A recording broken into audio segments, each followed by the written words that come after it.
Alright guys, we have not had a knife build video on this channel for some time, so this is it. Today here, right now, we're gonna make a knife. Now I've got this thing for little EDC size blades, smaller knives that don't have scales. You could do paracord wrap or no wrap. I kinda like the no wrap. I like the idea of just a small minimalist utilitarian type blade that's great to have on you all the time. Now I've had this design kicking around for a little while, something similar to what I made the ultralight running knife. This one we're gonna do out of 1/8 inch 01 tool steel, and it's kind of different, but I'm gonna do like no slot in the handle. I'm just gonna drill some holes.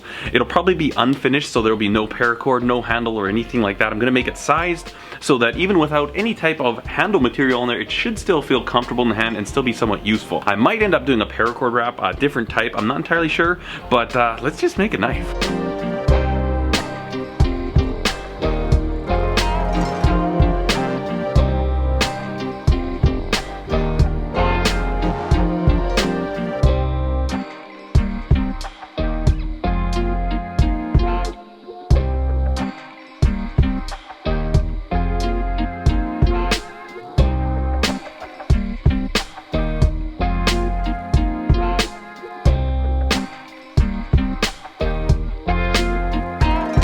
Here's an epic fail. I just had this on here, so I had this template like this, had my magnets holding it down. I went to spray it and the camera wasn't running, so oh well. As you can see, we have this knife marked out, so let's head to the bandsaw and we'll kind of rough out the profile and we'll finish it up on the belt grinders.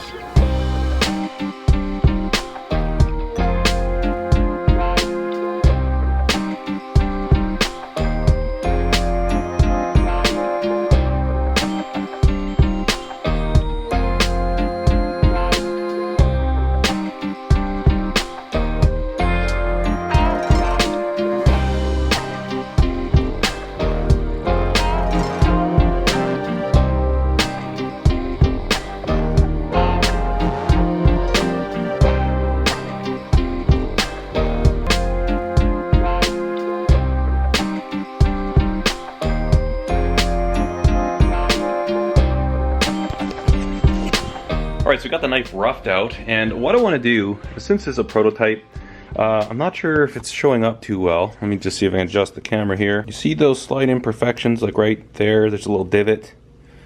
There's a couple more of them.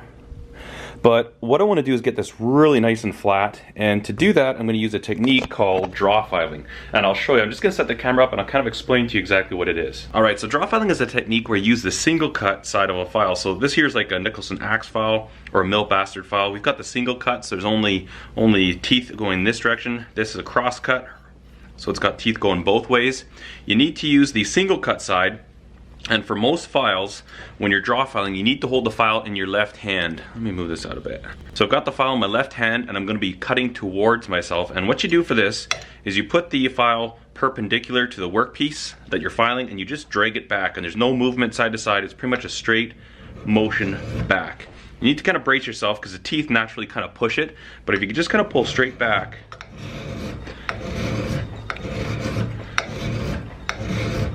it actually does a really, really good job of cutting very nice, controlled, and very flat cuts. You see how much material is coming off there? Like, it really, really cuts well like that. And we had to use this when I was doing my apprenticeship as a millwright.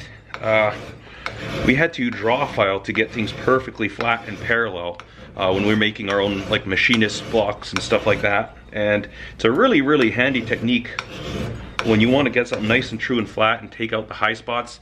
It's, you know, if you're going like this, sometimes it can be hard to keep this nice and flat so that you get a nice 90 degrees. You want to keep this edge 90 degrees to the rest of the knife. A little easier and a little more control. It's still not perfect, but when you're draw filing, you kind of have a little more control on your angle than if you were filing, say, this way. I don't know. It's just a simple technique. A lot of people don't know about it, but it works really, really good for stuff like this. So that's good. Leaves a really nice finish, so I'm really happy with that. Now, what I'll do, usually I'll just take this little piece of 400 grit and I just rub the edges like that just to make sure we get any little lip or burr off of this intersection here. And I like to do that so that it lays nice and flat on our granite surface plate when we go mark out our center grind line. You don't have to get too carried away here. Just a real light touch will just take care of any little tiny burr that you might have. You know, there's a certain sense where we're not machining here. We're not going to, like, you know, 1/1000th of an inch tolerance, but little things like this, like knocking off the burrs and a little tiny stuff, the more accurate you can be when you're doing your knife making, it only helps, right? I mean, a lot of people might consider this step unnecessary. I never used to do it, but the extra little bit of time it takes, it's nice assurance knowing that this thing's gonna lay totally flat on my granite surface plate, just eliminating as many potential parts for error throughout every step that we can. All right, so we just freshened up the layout die on here because I want to make sure I can get some nice lines. I'm going to drill my holes before I grind, and I figured out, I measured it, the average distance, like from here is about 700,000ths of an inch, and so we're going to go about 350, close to 3/8, not quite.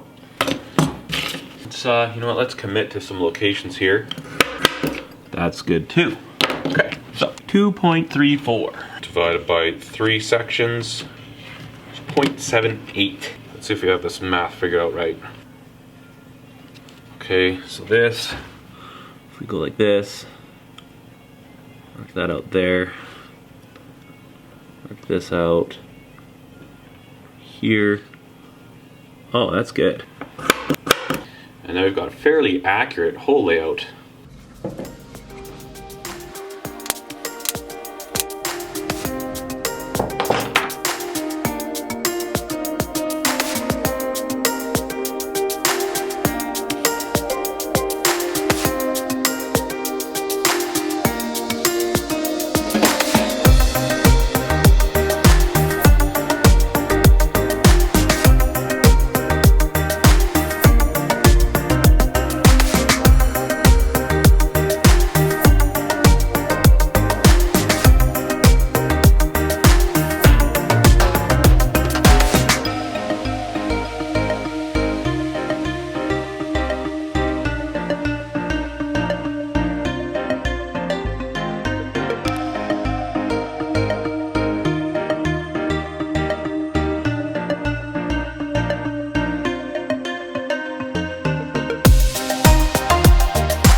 Going to do a flat grind on this, and I'm also going to use a jig. I'm loving these little simple grinding jigs so much. All this is a piece of, I have a piece of 3/4 by 1 inch, I do believe. Yeah, 3/4 by 1 inch piece of just mild steel. I put it in my milling machine and milled whatever angle I want to have on this one. Let's see what this one is. That might be interesting information. This is 9 degrees, a 9-degree angle on there. I also have another one that's a little deeper, 4 degrees. This one will put a longer bevel, but I'm gonna try this one right here. If we don't like it, we can always switch up because we won't be going too far. But I absolutely love this jig. If you're looking for some type of a grinding jig, this is a slick way to go. I made this little brass bushing just so that it accepts the 1/4 inch bolt that I use. But really, you cannot get more simple than this. Very robust, very rigid, very repeatable. But I love this grinding jig. And just like that, we are ready to get our grind on.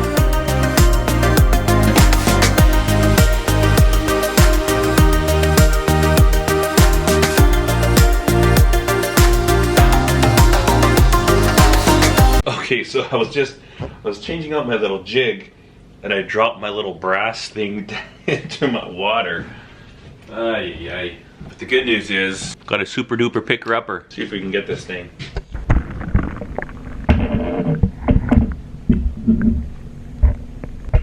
Well, that was easy. Ooh. Yuck. I don't even know if we got the shot because look at that.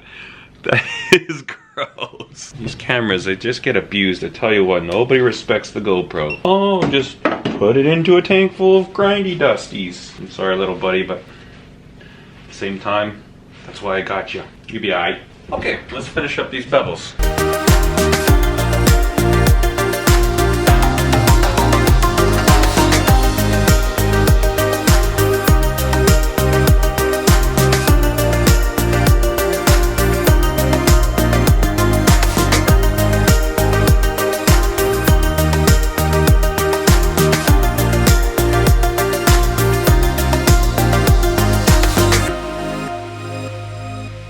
While we wait for the kiln to heat up, I'm gonna actually go ahead and machine a Spanish notch, a little choil into this blade real quick.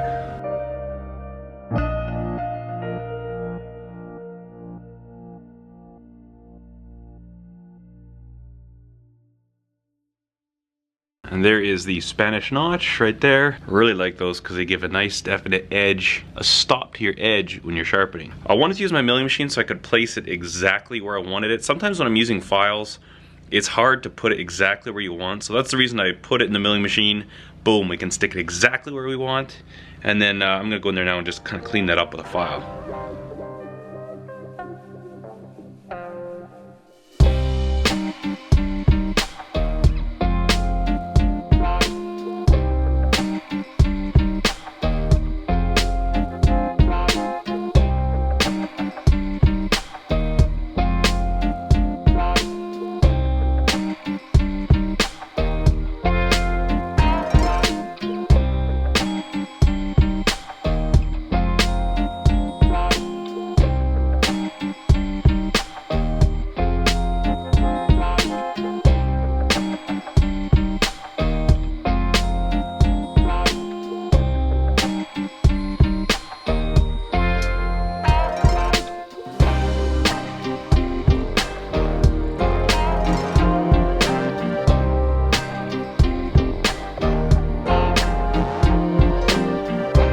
Alright, well the sun is just setting and we're gonna wrap this vlog up right here.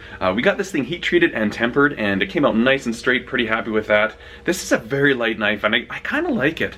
Just like a super ultra lightweight minimalist type of blade. I'm not even sure if I'm gonna cord wrap this because I really like the way this is, just as it is. Anyways guys, thank you so much for hanging out with me today. I hope you enjoyed this video. If you did, give it a thumbs up. Be sure to subscribe to the channel. You can do that by clicking on this little link right here. And then on this side of your screen, there'll be a couple other videos that you might enjoy. Thank you so much for watching. Cheers.